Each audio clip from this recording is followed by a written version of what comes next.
And tonight's question is, what are your feelings on people that beg on the street? To give or not to give is the question. Yeah, I mean, I think that I don't know where people come from when they are being nasty or hissing at the people that are begging for food or money. You know, we would see them traveling at stop signs. They're squeegeeing excuse me, your windows, or I would just say no to that, for example. But like people on the street and things like that, I know my husband, he walks straight by and says, "No, I don't have anything," and he just keeps going. That's not right or wrong, but that's just the way that he does that. I can't say that I have stopped at every single person who begs for money to give them something, but I certainly have compassion for these people. And I know that, our common friend with Judith, we were out for lunch and a gentleman just came right out of St. Paul's Hospital with his little things right on his chest and no shirt on in the summer. And she gave him $20. And 5 minutes later, he came back and asked for 15 cents. And we reminded him, we just gave you $20.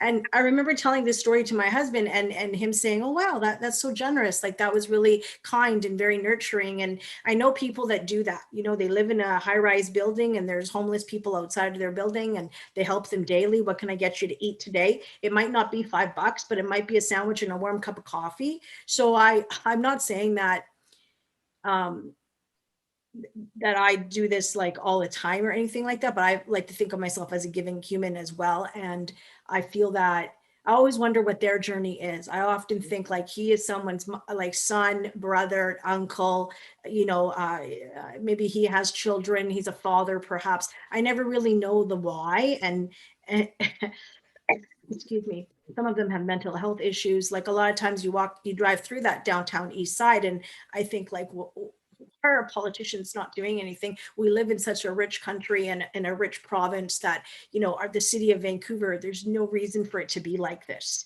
When you drive through that downtown east side, it's quite sad, to be honest. But yeah, that's really all I have to say about the topic. Tanya? So for me, it's so complicated because my intention is good.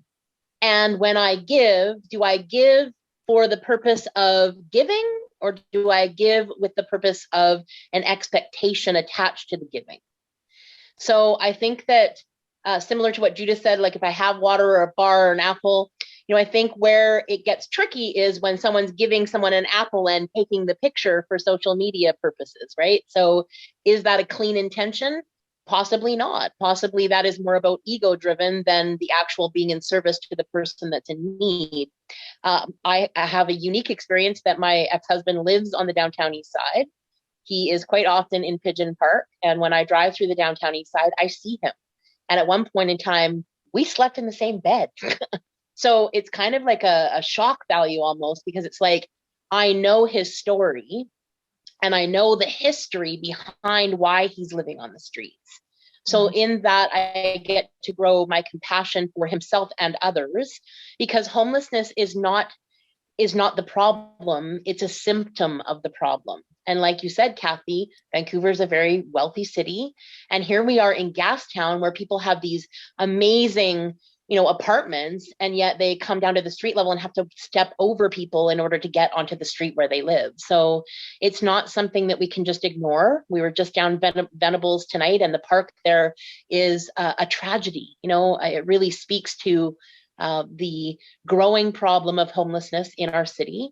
And having been someone that is a renter who, by the skin of my teeth this weekend, actually got a lease for my house because they were going to sell it out from underneath me, and I would have had been reno evicted. And so I would have found myself and my family in a tight situation. And I think to myself, no one's out from underneath of what the possibility is that they could end up in that place. So I think that it's important to remember to give without expectation, to be really clean and clear with the reason why you're giving something. And as Judith said, eye contact. These people are human beings, right? And at some point in time, they stopped being seen and heard by the masses, and they do strange things like addiction and crazy sort of dramatic, chaotic things because they aren't being seen and they aren't being heard. And, when you see somebody pushing a buggy around and it's piled full of stuff, they have no other control in life, right? So they're gathering what they can and holding on to what they can. And so I just send love and compassion and the hope that we can create the change that we want to see in those situations. I remember clearly, thank you, Tanya. I remember clearly when I was driving and my boys were on the back, and I saw the first time a homeless here in Vancouver with the sign. And I say to my son, they were like, I think, elementary school. And I say, look, do you see that? That person didn't listen his parents. So because he didn't listen his parents, he's now asking food in this corner. And they were like, so that is why you need to do homework and behave well. And yeah, we finished that free. So 6 months later, we go for the summer to Mexico, and I'm in the street going to the shopping in the mall. And my son touched. They say, Mom. They say, yeah. And he asked me, why so many children don't hear the mom here in Mexico?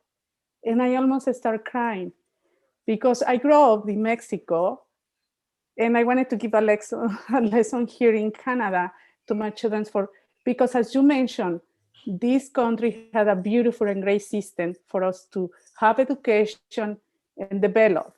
And in my country back in Mexico, we don't have that.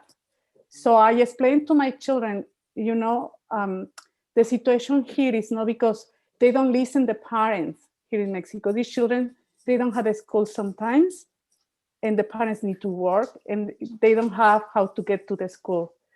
So I was like, it's two realities. So who I am to judge, but I am here to help in the way that I can.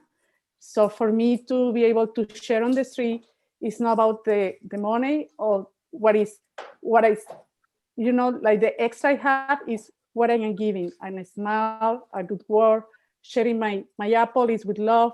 That's where I believe.